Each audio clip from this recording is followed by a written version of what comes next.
Well, it's a proxy war. I mean, the real fulcrum of the war is over the extension of NATO into Ukraine and the extension of NATO across all of Europe. We agreed in 1992 when Gorbachev moved his troops Russian troops out of East Germany and allowed us to reunify East Germany under NATO.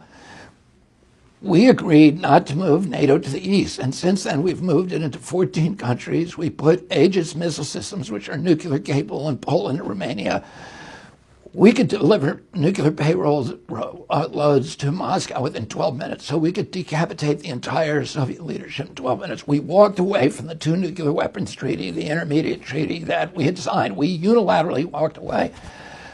Naturally, Putin has national security anxieties, the same ones that my uncle had when the Russians put Soviet missiles in Cuba. I'm not making excuses for Putin. Putin had other options, and, Putin is who Putin is, and I'm not a supporter of Putin's.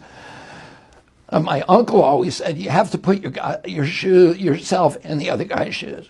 And that has not happened here. Nobody, our greatest diplomats, George Kennan, who was the architect of the containment policy during the Cold War, Bill Pierce, head of the CIA, Bill Parry, who was the U.S. ambassador to the Soviet Union, all said, we're going to resign if you move NATO into Ukraine because you're forcing the Russians into a violent response. Now, I'll just say this.